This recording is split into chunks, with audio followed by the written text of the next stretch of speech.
Welcome everybody to the second episode of Meet the Oracle Masters, the online series. As you might know, it's a series of 9 webinars Qualogy organizes in the coming weeks. Every Wednesday at around 3 p.m. Central European Time, there will be one you can attend.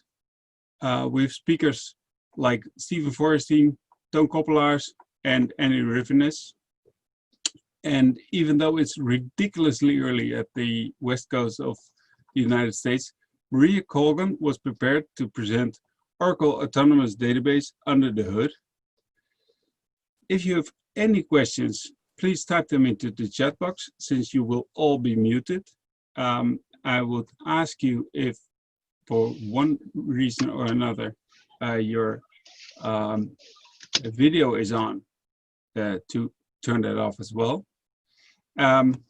If you type your questions in the chat box, we will try to cover them at the end of the session. And I will now hand it over to my dear friend, Maria Colgan.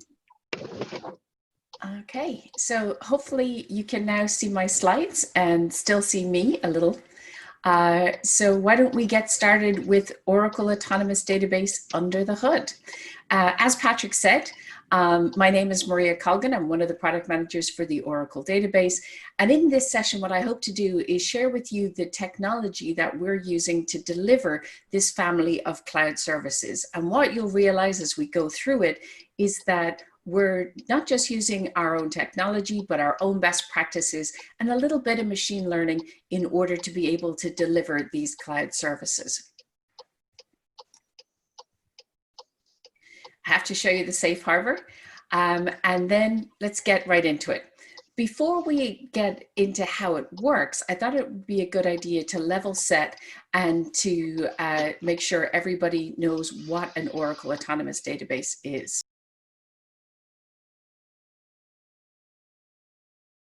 And the reason Maria? I say that, yes.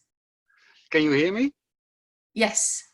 Sorry. It seems to be that Patrick Barrel called me, and you did not share your screen. So it seems that the other people are not seeing your screen. Can you check that with Patrick? Okay, hold on one second. It looks to me like I am, but okay. Can you unmute Patrick so he can join your discussion? Yep, one second.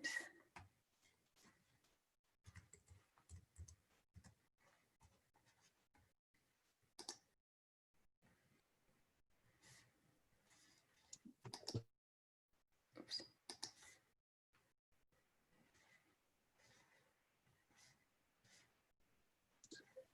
So Patrick, you should be unmuted now. Yes, thanks Leon for intervening. No problem. We can only see the PowerPoint screen, not the slides moving. So we were still on slide number 1. Oh no. All right, so let's start that again. Well, let's hold on. Let's move it so that to make sure you're seeing different slides before you go away, Patrick. Okay, great. Okay, I'll be muting again. All right, let's put the dummy back in the bottle and we'll start over. All right, so thanks for joining me. In today's session, as Patrick said, what we're going to cover is Oracle Autonomous Database and the technologies that Oracle is using to deliver that family of cloud services. And what you'll see as we go through the presentation, Oracle is using our own key technology, features and functionality, as well as our best practices and a little bit of machine learning to deliver this service. I have to show you the safe harbor statement. And before we get into too much of the technical detail, let me share with you what is an Oracle Autonomous Database, just to make sure that we're all on the same page. Now, as I mentioned, it is a family of cloud services. They were introduced about 2 years ago, but they have 3 key components or attributes that they share, and we call them self-driving, which basically means that Oracle has automated all of the key aspects of the database lifecycle for an autonomous database. So everything from provisioning to configuring to backing up and even tuning these databases will be done automatically for you. They're also self-securing, which means that they'll protect themselves from both any external attacks, but as well as any malicious internal users.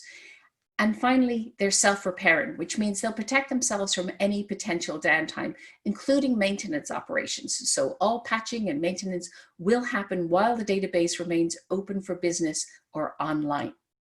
Now, the goal of these cloud services is to allow our customers to deploy mission-critical databases, but at a much lower cost, because you'll only pay for the resources that you'll actually use. They'll be more secure because they'll not only have all of our protections in place, but also, of course, they'll be patched to the latest patch, so there will be no known vulnerabilities on those systems. And the purpose of doing all of this is to allow our customers to innovate more, to free IT from these mundane maintenance tasks, and allow you to spend more time getting value out of the data that's being stored in these databases for your business. So what do we use to make up an autonomous database? Well, it's made up of three key parts. There's the Exadata infrastructure that's underlying the whole system. And of course, that's the best platform to run an Oracle database. It's not only got features and capabilities built into it to help improve the performance of queries on the Oracle database, but it's also got resilience built into it so that it's more reliable. And of course, it's also going to give us the availability and reliability, as I said. Now, on top of that, we're going to put the Oracle 19c database that not only has all the key functionality of the Oracle database, but there are additional new features that have been introduced into 19c to help us with automating all of these key tasks, including automatically tuning your system. And we'll talk more about that as we go through the presentation. Now, a lot of people say to me, can't I just have the Oracle Autonomous Database on premise? And given the first two components in the formula, it looks like that would be very possible. I can just run 19c on Exadata in my own data center and I've got an autonomous database, right? Well, not quite. There is a third element to what makes up an autonomous database, and that's the automation of the data center operations. And Oracle is actually using some machine learning in order to help us do that. So what I mean by that is that's the operations that happen inside the data center, things like provisioning, new infrastructure, new Oracle software, it's backing up databases, or even restoring a database. All of those activities happen inside a data center. And before the cloud existed, Oracle had no way of automating those tasks for you. But now, with the introduction of the Oracle Cloud and the fact that these autonomous databases are running as part of our cloud infrastructure, we can introduce all of that automation, and we can make sure that these systems are running perfectly all of the time for you. So they're the three components that make it up. But I also want to talk very briefly about how and where you deploy an autonomous database. So as I mentioned earlier, it is a family of cloud services, and there are two members to this family: Autonomous Data Warehouse and Autonomous Transaction. You decide which type of workload you've got. So if it's an analytical style workload, you'll go with Autonomous Data Warehouse. If it's a transaction processing or a mixed workload, one where you're doing transaction processing and analytics at the same time, then that will, you should pick the autonomous transaction processing system.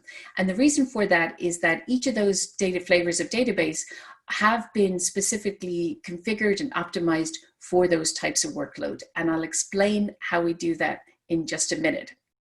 Once you've decided what flavor of autonomous database you want, you need to tell us where you'd like to have it deployed. Now, you've got three potential options here. You can ask to have it deployed on our shared Exadata infrastructure in the Oracle Cloud. You can have it deployed on dedicated Exadata infrastructure in the Oracle Cloud. And as the name implies, dedicated means you'll have your own Exadata rack, whether that's a quarter, half, or full Exadata rack inside the Oracle Cloud exclusively for your use. So that means effectively that you get a private cloud inside our public cloud. The third and final deployment option that'll be coming soon is the ability to run the Oracle Autonomous Database on our cloud at customer offering. This is where we put Oracle Exadata infrastructure inside your data center, but Oracle still automates and controls all of the operation of that hardware. So we connect it to our cloud and we do all the management and orchestration required for that system, just as we would in the cloud, but you have the security and the convenience of having it in your data center. And as I said, there'll be a lot more details on that coming very, very soon. So keep an eye out for that. Okay, so now we all understand what is an autonomous database. Hopefully, let's dive in and look at how it works.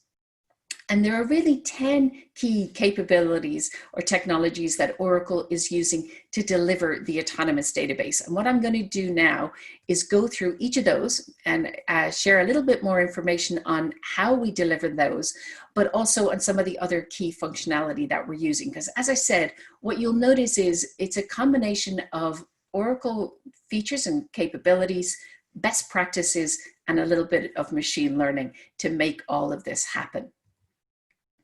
So what I've done is I've divided those capabilities into 3 areas. We'll look at self-driving first. What do we do to make the Oracle Autonomous Database self-driving? Then we'll look at self-securing, and finally, we'll look at self-repairing. So the very first thing when you ask Oracle for an autonomous database is we need to provision it. And Oracle will automatically deploy a mission-critical database for you on our Exadata infrastructure. So we'll provision some Exadata infrastructure for you. On top of that, we're going to lay down an Oracle RAC database. Now, that RAC database is going to give us 3 key advantages. It's going to provide us resiliency or redundancy, so it will protect you from any kind of hardware failure. So if for some reason we lost one of the servers in the RAC cluster, the database will continue to run on the remaining nodes in that cluster. It also is going to allow us to scale that system instantly. If additional resources are required, we can scale up within the nodes, or we can scale out by simply adding additional nodes to that RAC cluster. But the real reason we deploy RAC is so that we can do all of our patching and maintenance activities online. In a RAC cluster, we've got the ability to remove one of the servers from that RAC cluster, apply all of the patching to it while the database continues to run on the remaining nodes in the cluster. Once the server and all the infrastructure has been patched, we can simply return that server to the cluster and move the databases around so that we can bring down another RAC node and continue the process in a round robin fashion across the servers in that cluster until we've managed to patch everybody. So that's one of the key advantages with the autonomous database, is that you don't have to take scheduled downtimes in order to do the maintenance. Now, a lot of people, when they hear RAC, start to get nervous and say, well, I don't want my database to be spread across multiple RAC nodes, because you're worried about the latency that your application may encounter due to having to do cross-node communications over the interconnect. Now, remember, you're running on Exadata, so that's an InfiniBand interconnect, or a Rocky Gigi interconnect. So it's going to be incredibly fast. But even still, we don't want to have your database spread over too many RAC nodes. And so the placement algorithm used by Oracle for the autonomous database will provision your database on as few RAC nodes as we can to make sure that there's no impact from that. People also ask me, what happens if I allocate just one OCPU to my autonomous database? You can't spread me across a RAC cluster if I've only got one CPU. And you're right, we can't, but what we can do is still have all the advantages of RAC, even though that database is only open initially on a single RAC node. Because it is a multi-node cluster, if something was to go wrong with the node that you're open on, we can instantly open that database on a remaining RAC node, start all the services there, and have you back in business. And if you're using application continuity, you wouldn't even notice that your database was moved in that RAC cluster. You just see a slight delay in the connection time. Now, I said that one of the key things we do with the autonomous database is we're going to automatically configure it for a specific type of workload. And as I said initially, there's 2 members to the family: autonomous data warehouse and autonomous transaction processing. So we'll optimize or configure the database for those types of workloads. Stay tuned, there will be more details coming later this year on newer members to that autonomous family so that we can use or deploy other workloads on it as well. But Oracle will automatically take care of all of the configuration. So all of the init.or parameters, the memory settings, the use of parallel execution or not, all of that will happen automatically for you. We'll take care of it. All you need to do is define your tables, start loading your data, start running your queries. Everything else will happen automatically. Now, for a lot of customers, especially those that have used Oracle for a long time, that makes them a little uncomfortable. The idea of having to give up all of that control about how the database is configured. So I wanted to spend just a few minutes explaining how we're doing that configuration so that you can understand how we're setting it up and hopefully become comfortable with the fact that you no longer necessarily have your hands on the keyboard completely. So with Autonomous Data Warehouse, as the name implies, it's been optimized for an analytical style workload, a workload where we're going to scan and filter large volumes of data. Now, one of the most efficient ways to do that is to use a columnar compressed format, one where we can only access the columns we need to answer the query, and we can either skip or prune out the unnecessary data from the query. So rather than reading all of the columns in the table, we simply read the columns we need for the query, reducing the volume of data that needs to be accessed and effectively speeding up the query performance. Along with that columnar compressed format, we're also going to create data summaries. Now, if you're familiar with our Exadata platform, one of these data summaries that I'm referring to is called a storage index. With the storage index on Exadata, what Oracle does is we'll write the data to disk in chunks or pieces, call them extents, on disk. And for each one of these chunks, we're going to record the minimum and maximum value for each of the columns in that extent. And what that'll do is when the query starts to execute, instead of reading all of the data, trying to find the values we're interested in, we look at that index and we compare the value that's in your query to that min-max range. If the value falls in that min-max range, then I need to scan that chunk or that extent of data. But if for some reason the value does not appear in that min-max range, then I know I can safely skip that chunk of data, not need to read it in order to be able to process this query. Again, allowing us to prune out any unnecessary data or unnecessary I/O in that query. We also take advantage of Oracle's result cache up on the main servers, as well as all of the performance enhancing we've got on Exadata. We're also using the main memory to cache or store the results of previously executed queries. This will allow queries that repeat very often or parts of queries that repeat very often to be able to access the result directly from memory and not actually have to execute the query at all. And that's very, very effective, especially if you use kind of a BI dashboard style tool where the same query is often repeated. For example, maybe I'm doing year over year analysis or comparisons, and the historical data isn't changing. So last year's sales numbers, they're going to stay the same. So what we can do is simply execute that query once, cache those results, and all subsequent queries will be able to benefit from that, allowing us to more effectively use the resources we have and very quickly answer the queries. Now, when it comes to the init.or parameter settings, a lot of people are worried about how is Oracle allocating the resources, and memory, of course, is one of the biggest resources we have to allocate and to impact the performance of a system. Now, in a data warehouse environment, the volume of data that we're talking about is probably too large. It's probably too large to be cached in the buffer cache inside the SGA.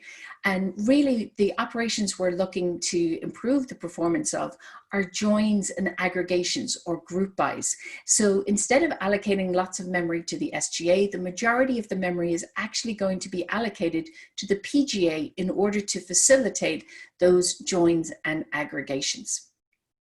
When it comes to optimizer statistics, we want to make sure that we've got those optimizer stats available as soon as the data appears inside in the Oracle database. And so as we're bulk loading that data into our data warehouse, Oracle is automatically gathering statistics, including histograms, on that data set for you so that you always have stats as soon as the data arrives inside in the database. So that's autonomous data warehousing. Let's take a look at autonomous transaction processing. It's been optimized for a different type of workload. It's been optimized more for transaction processing, or the fact that there'll be an end user at the computer waiting for those results to come back. So we're really optimizing for response time here. And how we access the data in a transaction processing system is also quite different to an analytical style query.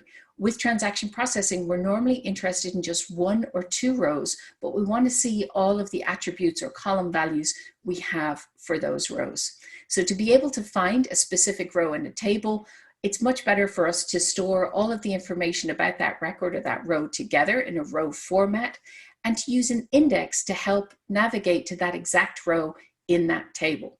So you can create indexes on our autonomous transaction processing system, but Oracle will also automatically create indexes for you that we identify to improve your workload.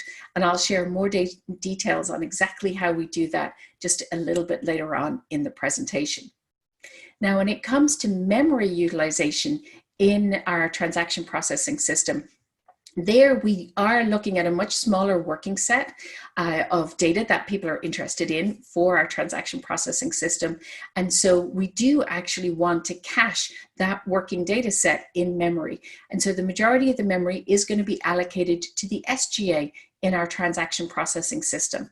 That's going to allow us to have a nice big buffer cache and shared pool to ensure that not only are we caching the data we're interested in, but we've got enough space for all of the queries in the shared pool so that we don't have to keep hard parsing those as well. Now, how data is ingested into a transaction processing system is actually quite different to data warehousing. We don't typically bulk load it all. Normally, the data is ingested through DML operations, so inserts, updates, or merge statements. And with Oracle Database 19c, we've introduced real-time statistics in order to allow us to be able to maintain statistics for you automatically on an autonomous transaction processing system as the data is changing. So as an insert, update, or merge statement happens, Oracle's automatically maintaining key statistics in order to make sure that we always have up-to-date information. Now, we also have the nightly stats job that's been around in the Oracle database since 10G. That's there to kind of mop up or look after any situations that can't be covered by those online stats. So that's still going to be available to you. You can adjust when it executes just to make sure that it fits in with your system or your particular workload. But otherwise, just know that Oracle is managing all of those stats for you. Now, one of the things we all love to do most when we provision a new Oracle database, of course, is to set our favorite set of init.org parameters. And I'm here to break the news to you that that isn't the case on the autonomous database. You're not going to have access to the init.org file the way you would normally on an Oracle database. In fact, there's only 36 parameters open and available to you to set as part of the deployment or the running of an autonomous data warehouse or transaction processing system. The parameters typically revolve around things like time zone or NLS formatting, and there's 1 or 2 for PL SQL and the optimizer, but generally it just allows you to customize the database to the look and feel that you want, but everything else is going to be set and managed automatically for you. So let's talk a little bit about how Oracle is helping automate the performance tuning of one of these autonomous databases.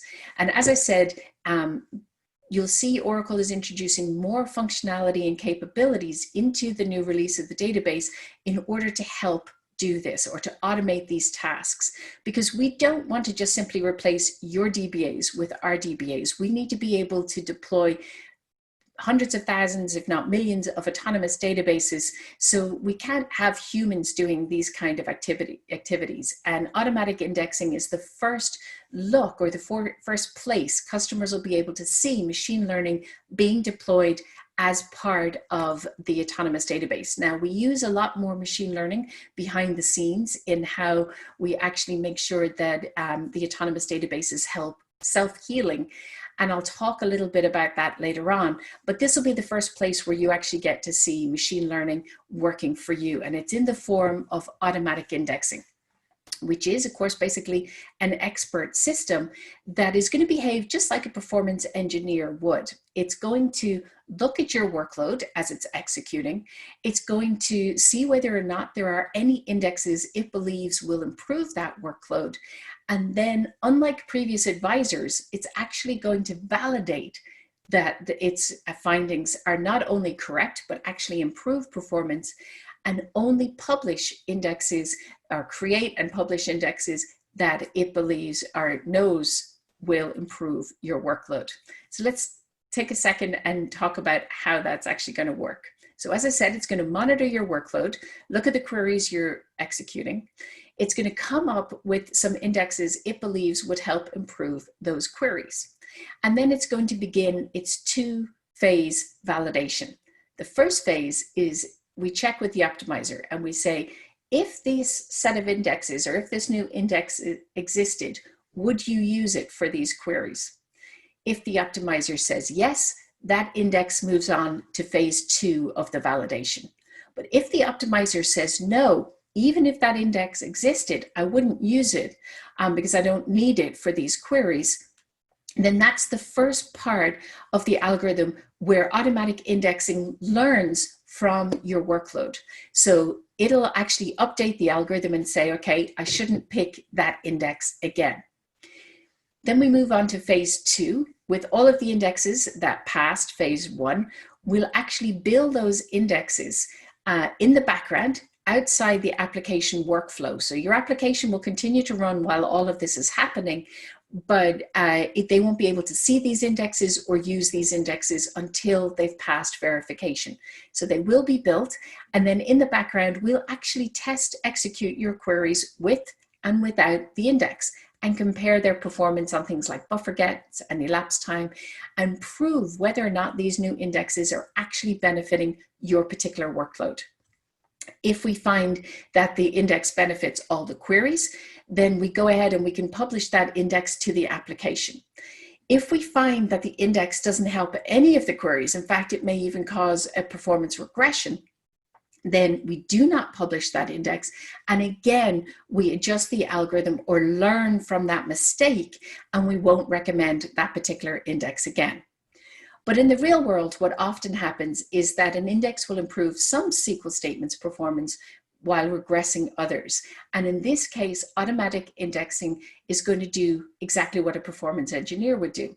It's going to create a SQL plan baseline for the SQL statements that saw a regression that prevent them from using this new index, or basically forces it to use the plan it had before the index arrived. Once those baselines are in place, the new index can be published to the application. The SQL statements that benefit from that index can start to use it, while those that saw a regression basically ignore the index and use their old plan. And it's, of course, cyclical. Once we get through one phase of the automatic indexing, we start over again. We start looking at the workload. We see if there are any alternative indexes that may be needed, and so on, over and over until we have finely tuned the system. Now, workloads evolve, and so automatic indexing is also going to check that it's not creating an unnecessarily large number of indexes that, after all, need to be maintained every time we do a DML operation. So it will check to see whether or not its indexes are being used, and if the workload has evolved and an index that was originally created to help queries that were running, and if those queries are no longer running and haven't run for quite some time, automatic indexing can also remove indexes to make sure that we're not having too much of a burden on those DML operations. Now, although it all happens fully automatically for you on the autonomous database, we want it to be transparent. So you can run a report just like you would an AWR report and see all the different phases of the automatic indexing capability and understand exactly what's going on with it. Now, when it comes to connecting to an autonomous database, we want to make sure that you are making a secure connection to that database. And we also want to be able to control the things like priority, concurrency, and the degree of parallelism that's going to be used by the different sessions. And so in order to make a connection to an autonomous database, you must use one of the predefined database services. Now, we offer 5 services in total, but which services you see will depend on what type of autonomous database you deploy. So let's start with autonomous data warehousing. With autonomous data warehousing, you actually only see the 3 lower services listed on the table in the slide. So you see the high, medium, and low service. And as the names imply, they actually control the priority of the sessions that attach to those different services. But it's not just the priority that they control. They also control concurrency, the number of concurrent queries that can be executed on each service, as well as the use of parallel execution for those queries.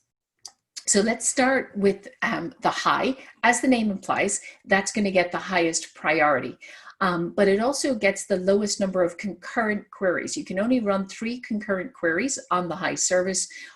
If you start to run a 4th, 5th, 6th query on that service, what happens is those queries will be queued and they'll only start to execute once one of the currently running queries finishes.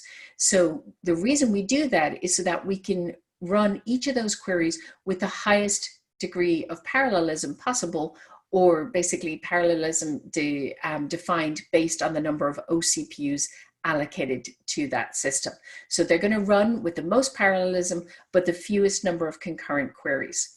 If you attach to the medium service, you get slightly lower priority if the system becomes very CPU busy, but you can run a lot more concurrent queries on this service, and each of them will still run in parallel, but they'll use a parallel degree of just 4. So a lot more concurrency, but a lower parallelism. Or you can attach to the low service. Again, as the name implies, it's got the lowest priority, but it has the highest concurrency, and each of the queries will run serial in this service. So it'll allow me to have a lot of concurrent users, but I won't take advantage of parallel execution for it. So 3 services on our data warehousing, autonomous data warehousing, sorry. For autonomous transaction processing, you get the same 3 high, medium, and low services for your batch or your reporting jobs, but you'll get 2 additional services on top of that. You'll get TP and TP Urgent, which are specifically focused on transaction processing. Now, the TP service will have a higher priority than high, medium, and low, but it will have the same concurrency offering that you get with the low service. And again, all of the queries will execute serially. So it'll be perfect for an online transaction processing system or a busy system with lots of concurrent users. The final service, TP Urgent, I call it the Larry Ellison service. It's not really meant for everyday use. TP Urgent is there to ensure that your most important users can access the system even when it's incredibly busy and still be able to get their queries or their workload processed efficiently. So it's got the highest priority, so it'll get the most CPU resources on a system where it's very, very busy.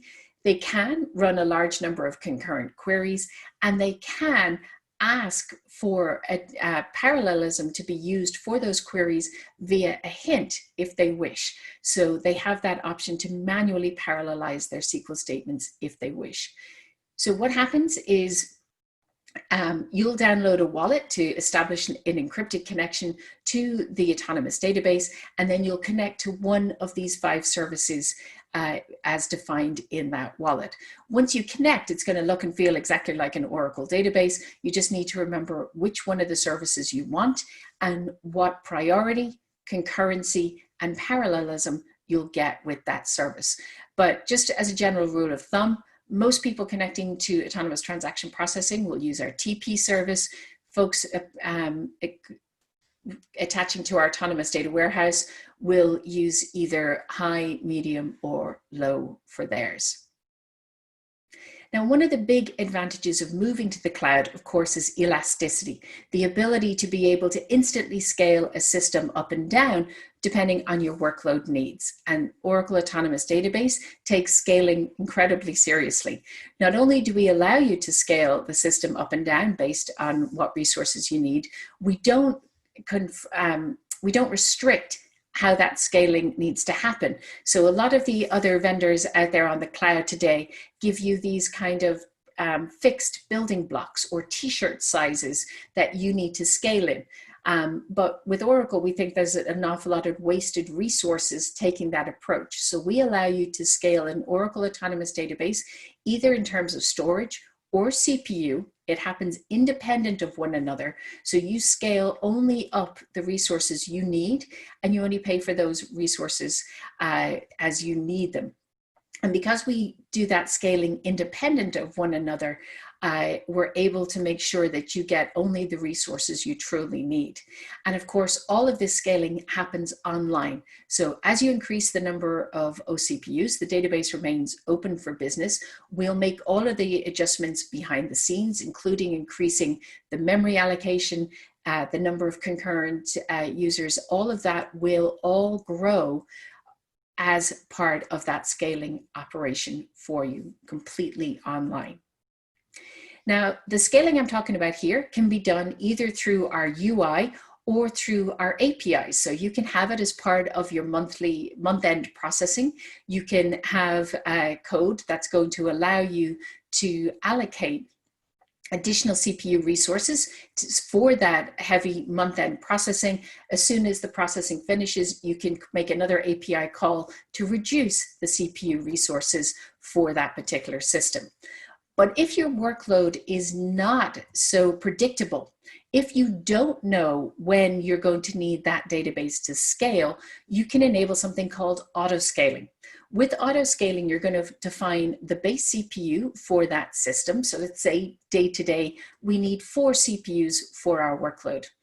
With what auto-scaling does is, as your workload increases and you would need more resources, we'll automatically scale the number of CPUs from 4 all the way up to 3 times that, or 12 CPUs in this example, so that we can accommodate that additional workload for you. As soon as the workload dies down, we'll automatically reduce the CPU count down all the way back to 4 CPUs. That way you truly only pay for what you need when you need it. And this is instant. You don't have to wait. There's no lag on when your workload increases for when this CPU appears. It happens instantly, and it will help improve the performance of any CPU or IO intensive workload by giving you more CPU resources, more IO bandwidth for those queries. Now, what it won't give you more of is memory and concurrency, or number of sessions on that. Because this is an instant up and down, we don't want to waste time by trying to provision additional memory and then deallocate that memory and so on as we go up and down. So if your workload does require additional memory or additional sessions or concurrency, then you need to do the manual scaling through the UI or through the API.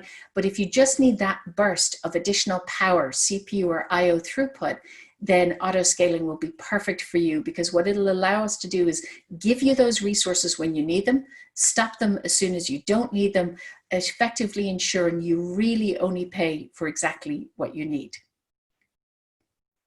Now, one of the other key advantages you get with an autonomous database is the ability to be able to create a point-in-time copy of that database.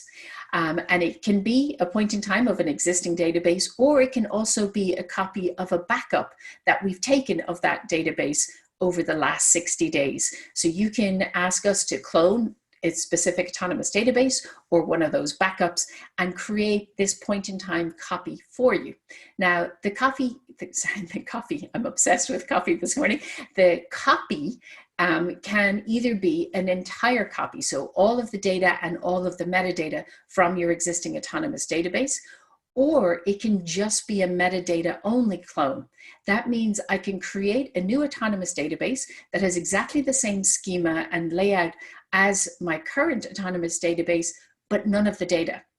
So it looks and feels exactly like perhaps my production system, but it's an empty system that I can then give to dev or test to be able to do what they need to do. And it's very, very fast operation. All you need to do is tell us which compartment inside the Oracle Cloud you want this copy to go into, what the name of the copy should be, what CPU and storage resources you want to give it. Because with this cloning technology, you don't have to have it be a mirror of that production environment. Obviously, we need enough, if you're doing a full clone, one which includes data, then we need enough storage to be able to store all of that data. But we don't necessarily need the same CPU count that we may be running in production. So if I was creating dev and test environments, if my production system was using 8 CPUs, let's say, then I may be able to create dev and test environments that only use 2 CPUs. They'll be cheaper to run, but I'll still have all the data and everything that looks exactly like production, but it will be a clone running with a smaller CPU footprint. Last thing you need to provide, of course, is a new admin password. That way to make sure that folks only have access to the systems that they need and you don't have anybody accidentally connecting to the wrong database. So cloning, one of the key things you can do to create a point-in-time copy of your database as an autonomous database too. So that gave you an idea of what it's like to be in one of these self-driving autonomous databases. But there are 2 other attributes to it that I want to cover before we run out of time today. And the first is, of course, we want it to be self-securing. We want to make sure that it's protecting itself from both external attacks and malicious internal users. And the first thing we need to do is basically lock that data down. So all data that's being stored in an autonomous database is going to be automatically encrypted for you. So all data at rest, including the database backups, are all going to be encrypted for you.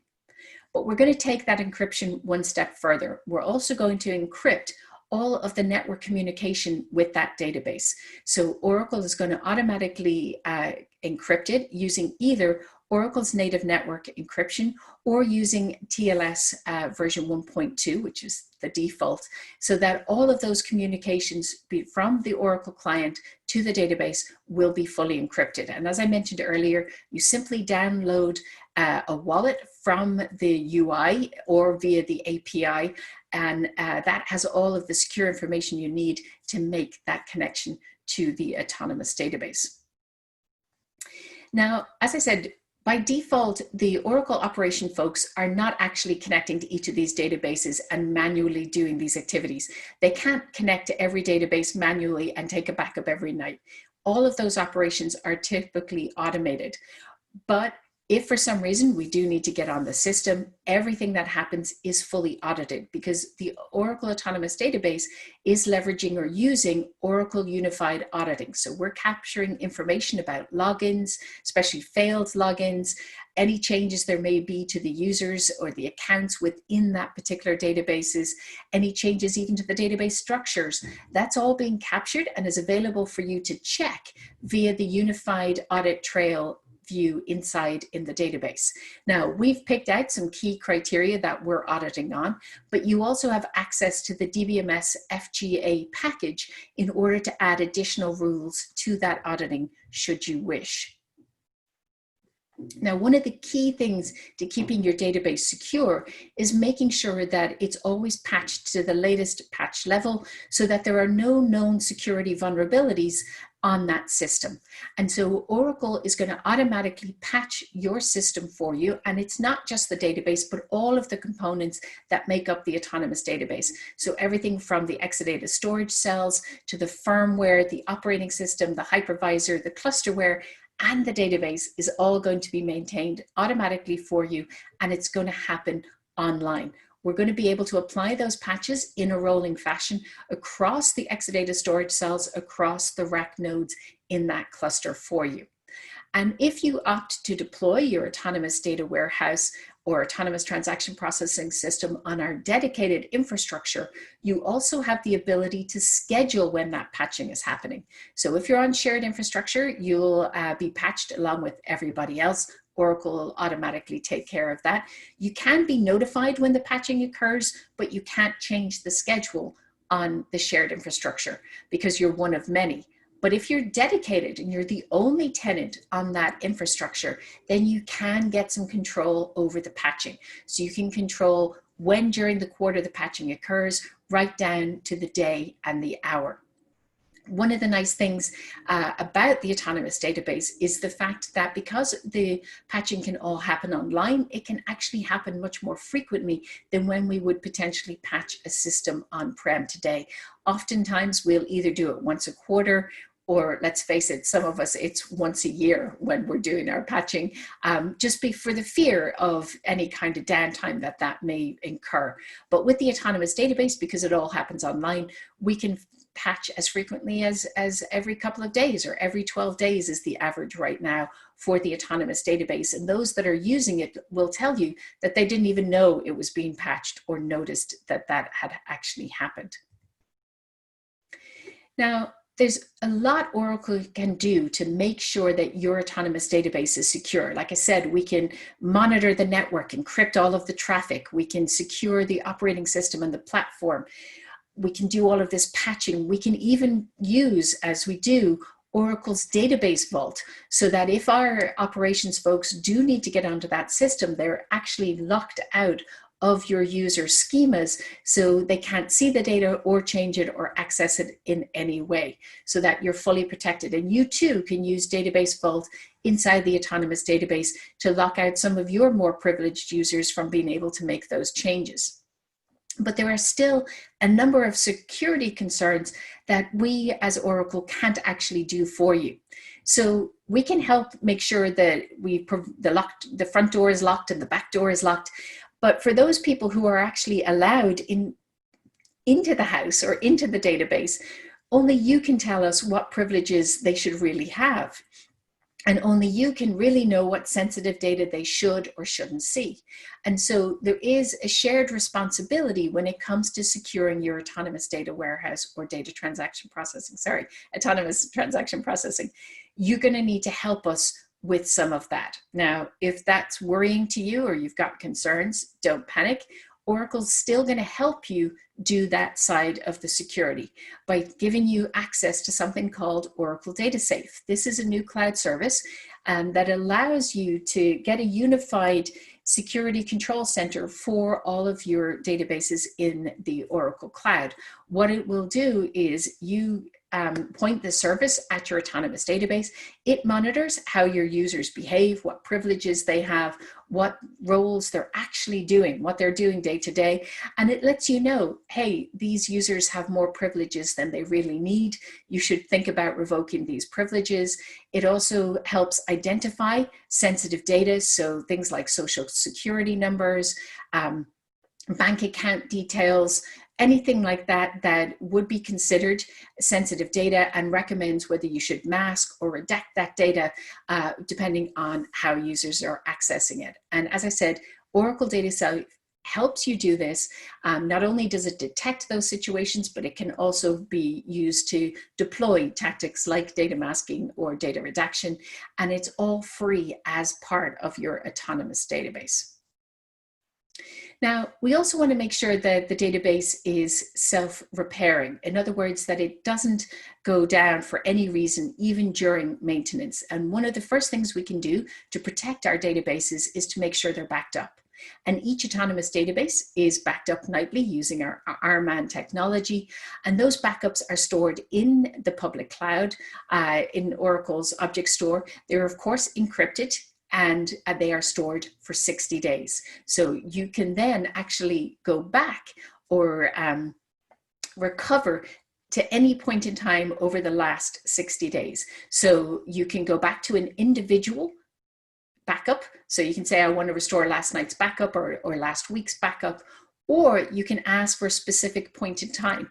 Let's say we accidentally dropped a table we shouldn't have an hour ago. You can ask Oracle to recover to just 1 hour ago, and we'll use a combination of our backups and our online archive logs to get your database back to just 1 hour ago. So not just back to an individual backup, but back to any point in time for the last 60 days.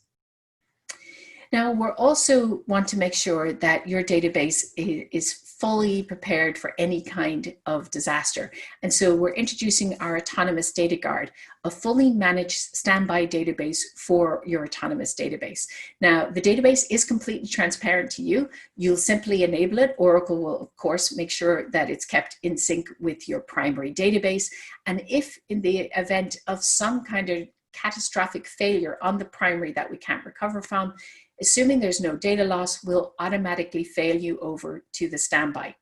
If we detect that there would be data loss if we were to fail over to that standby, we will stop the failover. We'll put a warning in the UI for you, but we will allow you as the user to do a manual switch over to that standby once you acknowledge that there will be data loss. And there could be up to 5-minute data loss, because that's the frequency or the interval at which we take the logs from the primary and apply them to the standby. So if you acknowledge that you're okay with that data loss, we can have that standby up and going. Now, initially, the standby will be in the same region, but a different availability domain from the primary. Later this year, you'll see us introduce cross-region standbys as well. So you could have it in a completely different region.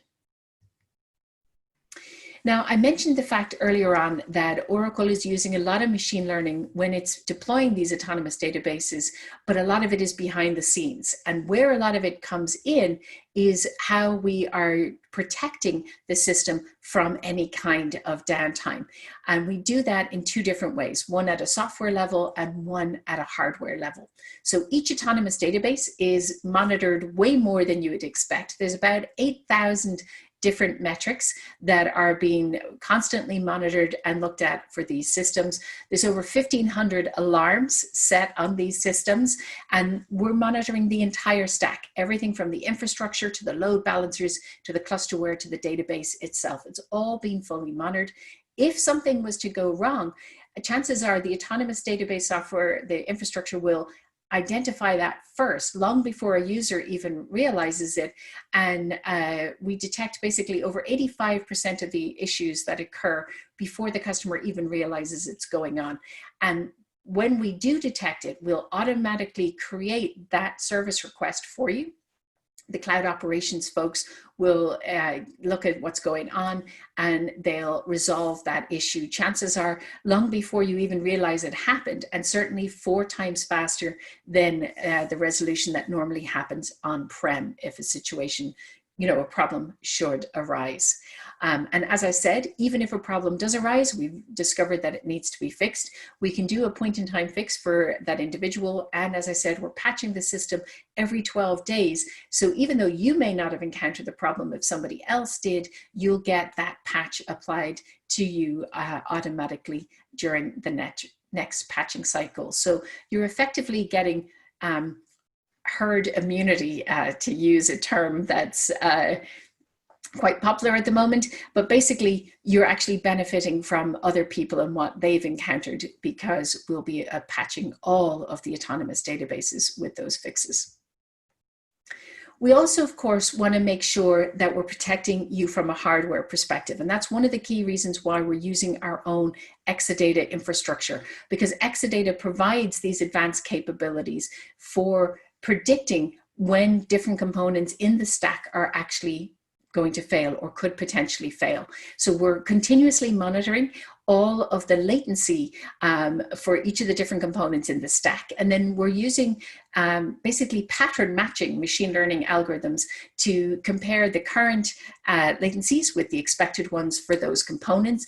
If for some reason one of the components starts to fall outside of that normal range, that will trigger the Exadata hardware to take corrective action. So for example, imagine it was a disk failure. We started to notice that the read and write times to an individual disk were starting to slow down, starting to fall out of that normal range. Oracle Exadata will take corrective action. It will offline that disk, take it out of the ASM disk group, will automatically rebalance the data that was on that disk to the remaining disks in that ASM disk group. Once we know we've safely got all of that data, the mirrors resilvered for that data, then we can take that disk fully offline. We'll automatically file a ticket for operations to say that we've got a failed disk, it needs to be replaced. As soon as operations put the new disk in, Oracle will automatically detect it, automatically add it to the ASM disk group, and rebalance the data across all of those remaining disks. So taking care of all of that for you and automatically detecting and redirecting your IOs to around the SIC components so that we've always protected you from a hardware failure.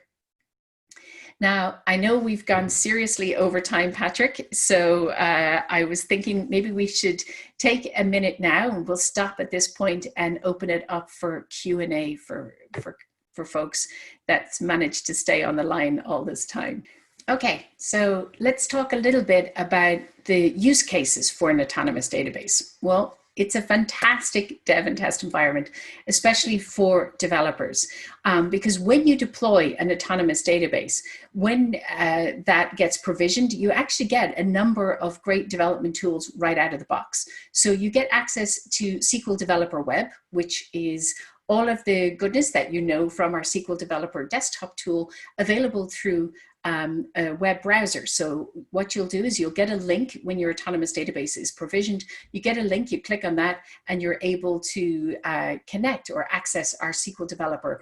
And so not only do you get the ability to execute SQL and PL SQL commands, but you also still get access to our data modeling technology that's part of SQL Developer. So not only can you build your data models, but you can generate the DDL, as well as just monitor and manage your database through SQL Developer Web. You can, of course, still use the desktop tool, but it's not necessary. So if you've got folks that don't want to have a lot of stuff installed on their client system or on their laptops, you can take advantage of that. You also, of course, get Apex, Oracle's web-based low-code development environment. Again, nothing needs to be installed. As soon as your database is provisioned, you'll get a link to take you to your Apex environment, and you can instantly start building new applications with Apex that are going to run against your autonomous database. We'll take care of doing all of the security, the connecting, all of that goodness for you. You simply just focus on what that application is going to look like and what it's going to do. Not only can you use REST APIs to provision, stop, start, and even manually back up an autonomous database if you like, you can also REST enable that autonomous database. So the individual schemas or tables inside in that database can be REST enabled. You can create a REST endpoint for those, and then you can create REST commands for them. So whether that's to retrieve, update, or delete data via a REST API, you can do all of that by taking advantage of Oracle's REST Data Services, or ORDS, that's automatically configured with the autonomous database, making it super, super easy for developers to effectively use that autonomous database as a data store where they simply put or retrieve data. They don't need to worry about any of the management, monitoring, configuring of that database. They can interact with it solely through a REST API if they wish. So as I said, with Apex built into the autonomous database, you can actually end up going from a very quick prototype that can be done in just a couple of hours all the way into production in just a few days or weeks, rather than it taking months and years, because Apex is such a rich data-driven environment. You can simply load a spreadsheet or access a table inside of the database and begin creating an application super quickly from that. And it doesn't just have to be data developers that are doing this. Analysts or even kind of tech-savvy business users can use Apex because it's super, super easy to use. And I believe you will have an Apex session as part of Meet the Oracle Masters. So I'm sure you'll hear a lot more about that going forward. It is also just an Oracle database. So all of the key use cases that you can think of for an Oracle database, whether it's analytics, transaction processing, a mixed workload, one where maybe you want to create multiple microservices or you want to use unstructured data like JSON, all of that still applicable for an autonomous database. And if you were to use our autonomous database in our dedicated Exadata infrastructure, you can actually create a consolidation environment for just your company's databases as part of, as I said, that private cloud inside the public cloud. So have all of your databases consolidated on one dedicated Exadata infrastructure, when having Oracle take care of managing and monitoring that whole farm or suite of databases for you. Now, if I break it down and I say, okay, well, what should use an autonomous data warehouse versus transaction processing? There are a couple of key things. The names kind of give it away, but if you're looking to build a data warehouse or a data mart, the autonomous data warehouse is a fantastic way to do that. Oracle's got some neat utilities that allow you to start with a simple spreadsheet or set of spreadsheets, automatically populate them into the autonomous data warehouse and begin to start using that data. So making it very easy, even for the less database savvy users, to be able to take advantage of this. It's also a fantastic place for data scientists. Oftentimes, data scientists are looking to do what we call destructive analysis. They want to do what-if analysis, change the data somehow, run their analytics, and then destroy that environment. And so by being able to clone a production autonomous database to create the sandbox for the data scientists, they can make that change, do their what-if analysis. What if the interest rates were to change? What if the cost of something changes or the supply delays change? Whatever it may be, they can make that change, do their what-if analysis, and then simply destroy that autonomous database or that copy of the autonomous database and only pay for it while they need it. You can also use an autonomous data warehouse as part of a greater data lake, because each of our autonomous databases has access to the object store, and not just Oracle's object store in the cloud. You can also access data that's coming from Amazon A3 or Microsoft Azure's cloud. Whatever it may be, you can access data in other people's object stores as well as the data that's inside in your autonomous database. Transaction processing is going to have a slightly different use case. As I said, it's great for mission critical or departmental transaction processing systems.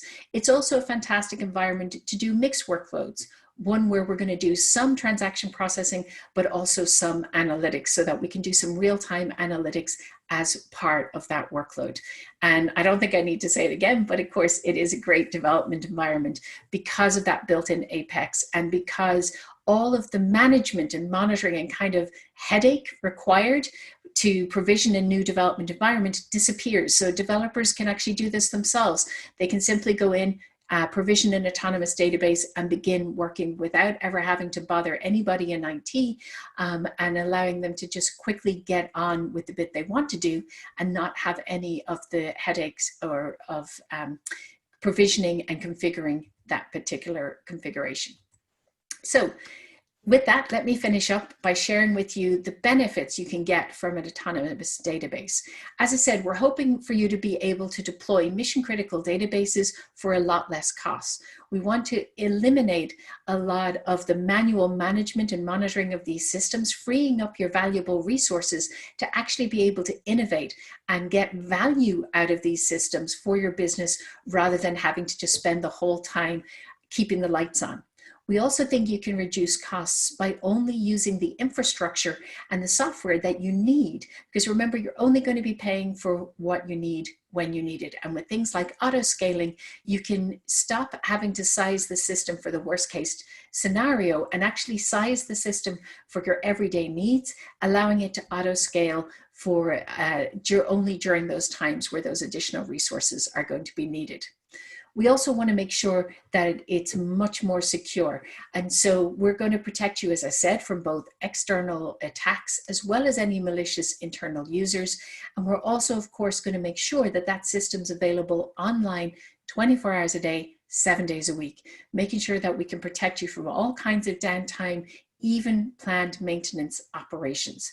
And we're able to do that because we're using all of the technology that our customers have always used for the last 40 years to run and deploy mission critical databases. So everything from our Exadata infrastructure to RAC, to DataGuard, to RMAN, all of these capabilities that have allowed people to have highly available and highly efficient systems is what we're using. And of course, as I said, we just want you to be able to provision one of these databases, load your data and go. Start to innovate, start to get value out of that data, start to change the way you do business by opening up all of the capabilities of the Oracle database to you. So that's everything from you using machine learning inside the autonomous database to maybe using any of the other technologies, spatial graph, or that are part of that Oracle database, and to really get value from that data. So the last thing I'm going to say is, if you've gotten any interest based on what we covered today, it'd be fantastic if you start to just take advantage of it, and you can do it as part of Oracle's always free tier. You've got actually 2 autonomous databases as part of that free tier, where you can try out what I'm talking about, see how easy it is to provision it, see how easy it is to begin developing against it. There are other elements of the free tier that are available to you too, including additional compute and storage capabilities, but the autonomous database is part of that. It's always free as long as you're using it. So please try it out, create an autonomous database, and see just exactly what all the hype and the excitement is about. With that, I'd like to thank you guys so much for joining me today. Apologies for the technical difficulties at the beginning, and hopefully you've enjoyed the content and you'll take an opportunity to try it out.